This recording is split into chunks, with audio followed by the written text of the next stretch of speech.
Hey everyone, David W. Burner here. I decided to do a little video from the shed this time for the newsletter, and it's kind of fun. Just thought I'd give it a shot and see where we go. What's on my mind today and this month is a lot of things.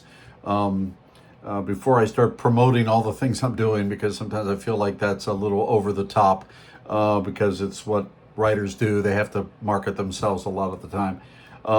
I wanted to talk about a couple of things. If you're a moviegoer and you've read the book The Friend, you should go to the movies and see the Bill Murray, Naomi Watts version of this great book. It looks like it's going to be some rollicking comedy about a dog.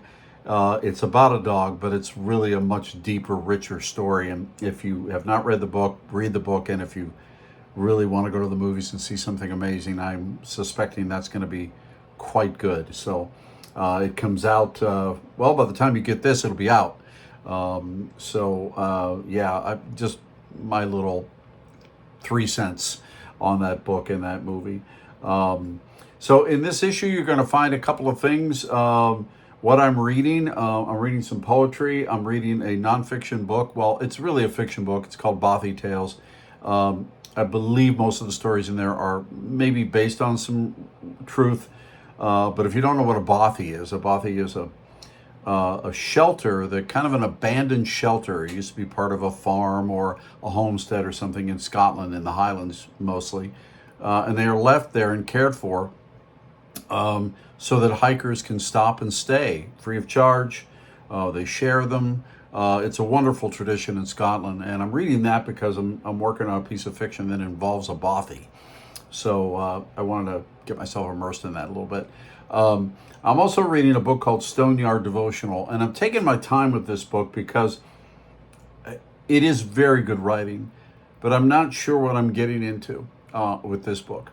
And that's not a negative, not at all. The book is really about forgiveness in a way, but it's by Charlotte Wood, and it's a very cool book. I'm being tentative because I think it might be close to the bone in a lot of places in this book, and I want to be sure I'm in the right frame of mind when I get to it. But they're all inside the newsletter this month. You can read them below this, obviously. I'm also working on an abundance that I feel kind of cool about talismans.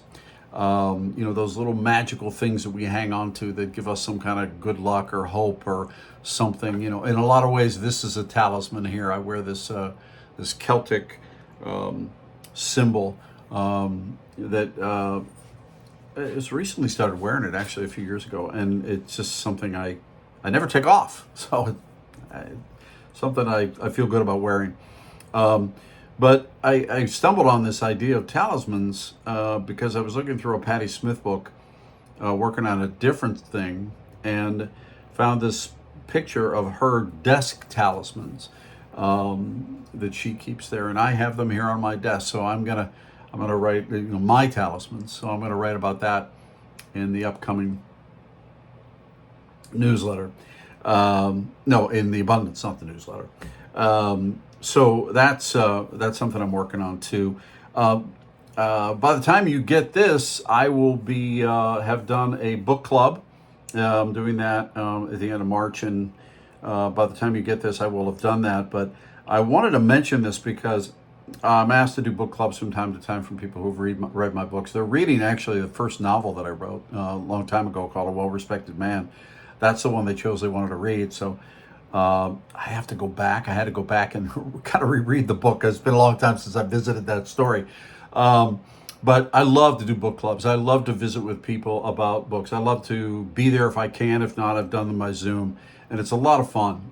So if you ever have that inkling to do that, I'm more than happy to be part of that. I love talking about writing and the and my stories really, and how they might affect you in good, bad, ugly ways, whatever they are.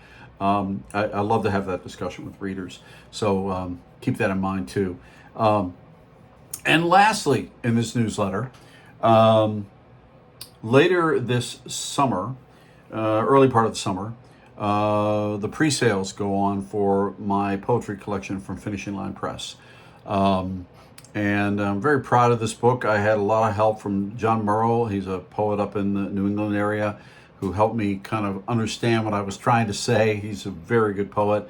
I've had some others who I respect read these poems and get where I'm going. I've written poetry before and I've had some published, but I never thought of myself as a poet. Although I think I have a heart of a poet. I've always struggled a bit to know whether I'm on the right track with poetry, and I think with some help from others, a little help from my friends, as the Beatles said, I think I was able to come up with something I really like, and I hope you would like too. It's called Garden Tools, and it'll be pre-sales early part of the summer. And the pre-sales for this press are very important. They really judge on how much more marketing they're going to put behind a book by the pre-sales. And so when the pre-sale comes out, I'm going to be relentless to get people to purchase the copy of this poetry collection. So please bear with me on that when it comes around. And we've started the copy editing with my editor, and we've started some discussion about book covers for the upcoming novella that Regal House was gracious enough to award a prize for. It's called American Moon, and it comes out in 2026. But we've begun that process, kind of the really fun process, really. The copy editing, how the cover's going to look, font, all that kind of stuff. It's really fun. So Regal House Publishing is the publisher on that, and I'm really thrilled about that. Love that book. I love the story, and I feel just really grateful that Regal House saw some merit in it. So that comes out in 2026, but poetry collection first. And, keep track of the abundance, and I hope you're all having a early spring that's a good one for you.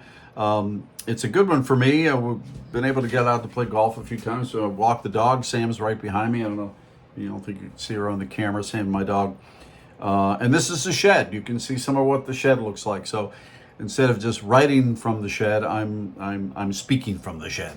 And I am always grateful for you for reading the newsletter, grateful for you being a reader of my books and work and abundance and the Substack site and all of those things. So stay well and happy April.